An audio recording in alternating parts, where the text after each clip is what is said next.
Každý, kto sa vyzná v AI serveroch, tak vie, že srdcom alebo výkonom AI servera je procesor a jeho operačná pamäť, ktorá musí byť vo výkone niekoľko desiatok až 100 jadier a terabajty pamäte, ale tým mozgom, ktorý spracúva tú informáciu o umelej inteligencii, je grafická karta.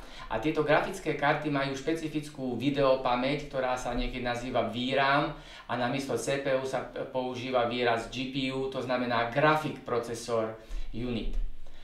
V veľkých serveroch sa používa zbernica, ktorá sa nazýva SXM2 a sú budované na špeciálnych doskách, kde v jednom serveri môžu byť desiatky práve týchto grafických kariet.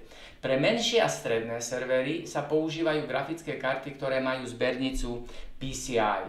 Práve to je obmedzujúce pre tieto servery, lebo tieto dosky majú štandardne 4, 5, maximálne 8 PCI slotov. To znamená, že viac ako 8 grafických kariet nie je možné do nich vložiť a pritom tieto sloty, alebo tieto porty musia mať 16-násobnú rýchlosť, čiže nie je možné používať pomalšie porty, pretože by sa nevyužila v plnom rozsahu kapacita týchto grafických kariet.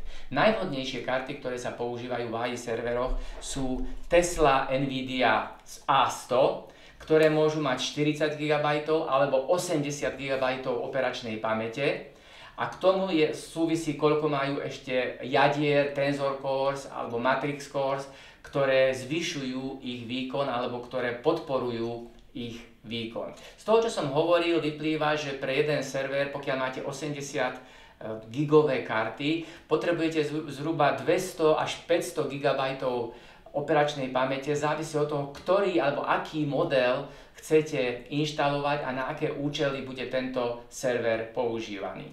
Toto konkrétne je grafická karta A80 s výkonom 80 GB, čiže to je ten vyšší model a jej cena sa pohybuje rádovo ako stredný automobil, ktorý si môžete dnes kúpiť. Čiže viete si predstaviť, prečo sú tie AI servery také drahé, jednak na inštaláciu, ale aj na prevádzku, pretože spotreba takejto karty je zhruba 400 W a keď ich naskladáte 5-6, tak sa tá spotreba úmerne narastie.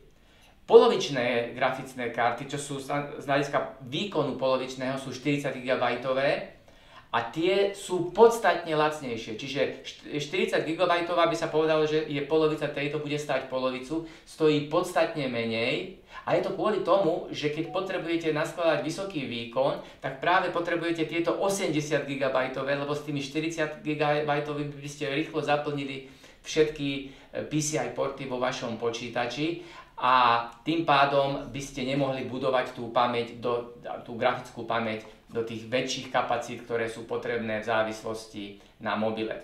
V niektorom z budúcich videí vám ukážem, ako vyzerá práve takýto AI server zvnútra, kde uvidíte, ako sú karty naukladané. Je možné použiť tieto karty, ale aj dobré hráčske karty Nvidia, RTX napríklad 3090, 4090 alebo najnovšie 5090, ktoré majú 24 až 36 GB pamäte, ale ich cena je podobná týmto grafickým kartám, takže nedáva to až taký ekonomický zmysel zmiešať tieto karty a ani technologicky sa nedoporučuje miešať tieto grafické karty Nvidia Tesla s inými grafickými kartami.